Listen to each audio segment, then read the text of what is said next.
so much for hosting again, and we were texting, I think it was on the day when you were in Israel and in Egypt, this tremendous success you had under your leadership, bringing peace to the Middle East. And then we texted each other and said, and the next big thing has to be Ukraine, Russia. And I want to help, NATO wants to help, my colleagues want to help to basically deliver on your vision of peace in Ukraine. And I really want to thank you for everything you're doing, including breaking the deadlock with Putin, starting the dialogue in February when you came in as president in January, but also for everything you did with NATO, the fact that we are now at this 5%, the huge success in The Hague at the NATO summit, the fact that Europeans are also stepping up when it comes to Ukraine, basically the weapons from the US being delivered to Ukraine, paid for by allies, and Europeans coming together to discuss how can we sustain Ukraine post the peace deal. All of this is evidence of your leadership of pushing Europeans and the Canadians to do more, to deliver, and to equalize in spending with the US.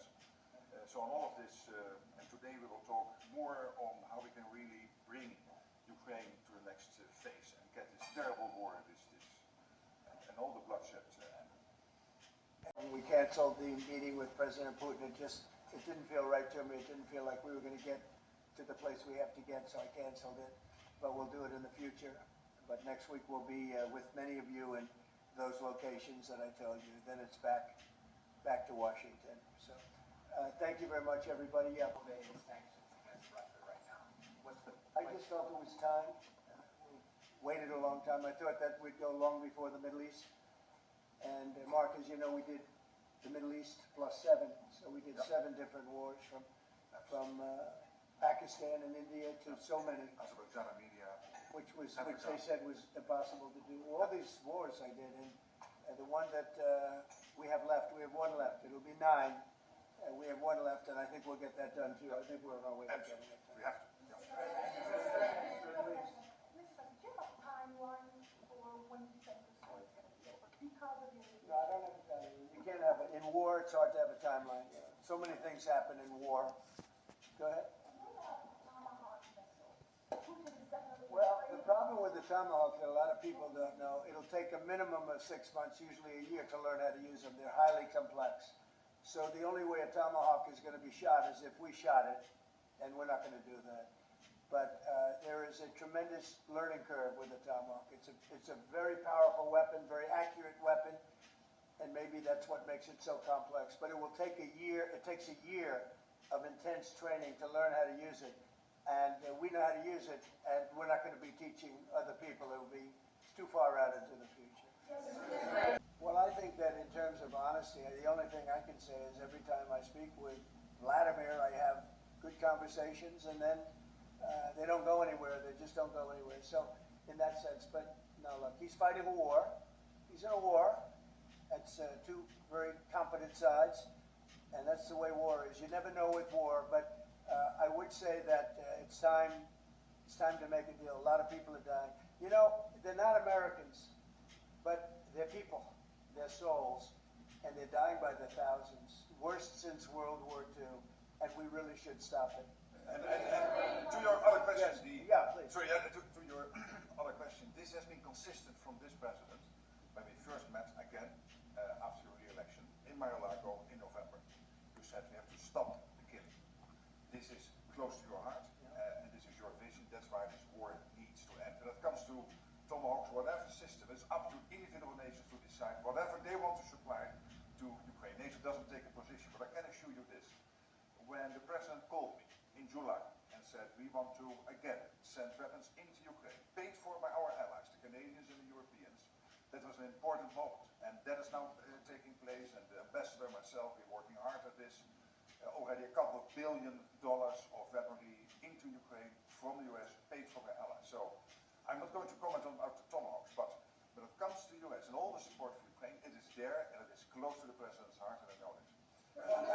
I will say this, and you know, Mark can say it better than anybody. The European nations and Canada have really pulled together, and it's beyond even that. I mean, it's really beyond that. I was with the Australians, the New Zealanders, Japan. They all. If you want to really add them up, we could really add them up. But NATO, basically, European and Canada, a lot of other nations, they've really band together. They are not happy about what's happening with Russia and Ukraine. They're not happy at all. Neither am I.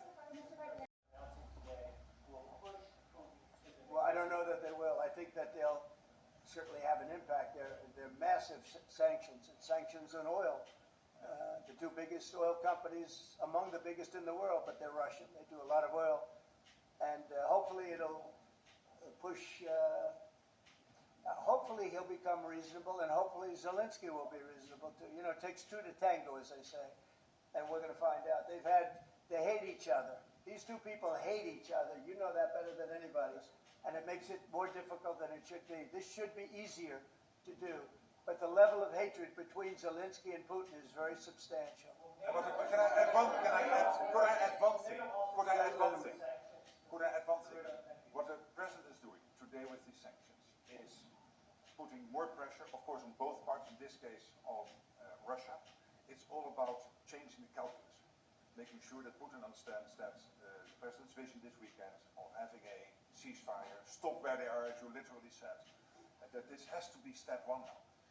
And for him to really accept that vision and to come to the table, and then you have to put pressure, and this is exactly what he did today. Along with Europe. I mean, Europe, look, they've actually become friends of mine. I think all of them. Yeah.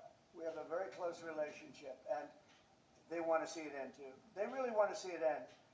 But I can say they're totally committed. If this went on for 10 more years, Europe is behind them. And they just can't let that happen. You can't let what's been going on. Now, it should have never happened. It would have never happened if I were president. But it did happen. I inherited. This was Biden, a man who was, without question, you take a look at the new walkway, the presidential walk of fame, we call it. Biden is the worst president we've ever had, if he was even a president. The people that surrounded that desk made those decisions. But this should have never happened. It wouldn't have happened. But it did happen. I inherited it. We're going to get it ended, hopefully soon. Oh, there is no Secretary General peace plan. But I'm here, I really want to correct it, because I saw some of that in the media. Of course, many people are thinking how to bring this terrible war to an end and supporting the president in doing that. Why I'm here is to dialogue again with the president how I can be, how NATO, my colleagues and other colleagues in NATO can be of maximum support to get that done. But there is no peace plan on the table. If there is a peace plan, it is what the president said last Friday and Sunday, which is stop where you are, stop the fighting. This is about NATO. We're a very proud member of NATO. We have a great relationship with the countries of NATO. I think made much better by our visit a few months ago when they agreed to 5% instead of 2% of GDP. That was a big concession. I think that was a concession that 2 years ago nobody would have said, even a year ago. Even 9 months ago, before you were elected. Yeah, they would have said that's not possible. And the difference is they're paying 5% as opposed to not paying 2%. A lot of them weren't paying, with the exception of Spain. I think you're going to have to talk to Spain because Spain is not a team player. So other than Spain, everybody's 100%. And you could solve the Spain problem very easily, I think. If you want. Deal. I think we're going to make a deal on the rare earth is the least of it. Look, the tariffs are much more powerful than the rare earth. The rare earth is a disturbance, but there's a lot of rare earth around. I'll tell you, I've had more calls on rare earth. We've got it. Everybody's. We'll make a deal on, I think, everything. I think we're going to make a deal on soybeans and the farmers. I think we're going to make a deal on maybe even nuclear. You know, President Putin in his call mentioned to me about nuclear, where we do a de-escalation, and I'm fine with that. I think it's good. I think it's a very appropriate thing. We have the most nuclear weapons. Russia's second. China is actually third by a long way, but they'll be even within 4 or 5 years. Too many. And we are talking about de-escalation. That's already being talked about. And I think we'll probably add China into the mix.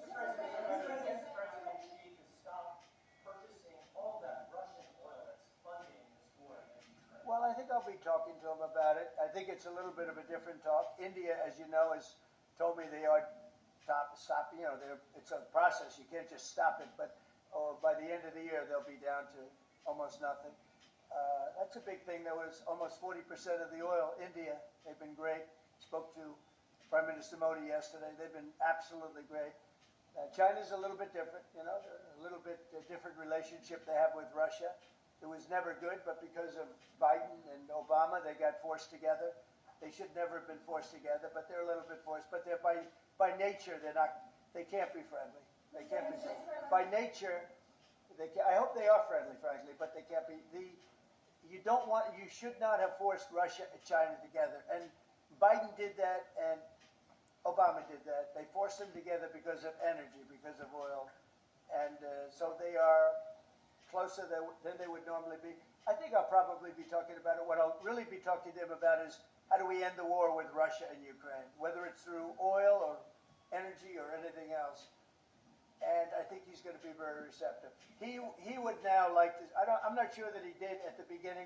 He would now like to see that war end. Mr. President, do you think she plays an important role in terms of inserting himself and convincing Putin, who speaks too regularly, to stop the war? Yeah, I do. I think he can have a big influence on Putin. I think he can have a big influence on a lot of people. Look, he's a respected man. He's a very strong leader of a very big country. Yeah, I think he can have a big influence. And we will certainly be talking about Russia, Ukraine. In the back. Thank you, Mr. President. Liam Custer from Syria. My question is actually for the Secretary General. Yes. Mr. Secretary, I don't know if you've seen this, but polling out of Ukraine shows a massive collapse in Ukraine's support for the war. Gallup poll had it just 23%. That's less than a quarter. Zelensky came out today praising President Trump's proposal for freezing the front lines of battle as part of the ceasefire. He said that's a good compromise. So people view your coming here as, you're lobbying the U.S. government to continue its involvement in the war. You're obviously lobbying for more NATO weapons to be sent to Ukraine, but Ukrainians themselves don't want to fight the war. So how do you justify that morally? Well, I'm lobbying only for one thing, and that is to make sure that we end this war. And I don't have to lobby the president because we totally agree on this, and this is what he has been doing from day one. Everything he could do to break the deadlock with Putin, get the dialogue going, dialoguing also with Zelensky, and getting this war done is crucial. And the fact that the US is now supplying weapons into Ukraine, paid for by allies, is extremely important. And that's now happening since 2-3 months. About 2 billion moving into Ukraine. Why do you think that'll wind it down now? What do you mean? Do you think more weapons will wind down the war?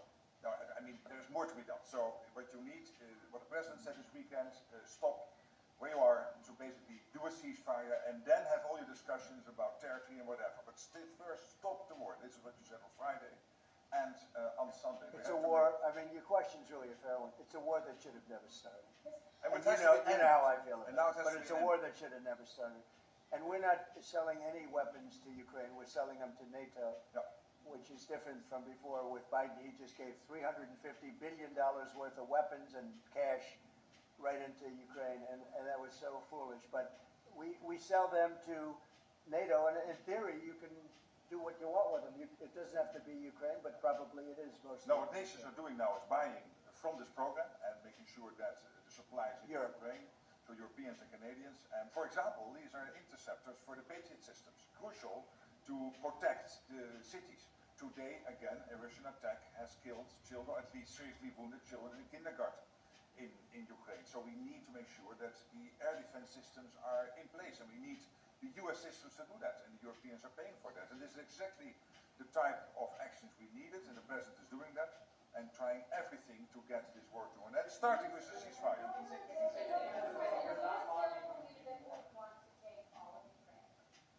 I always felt that way.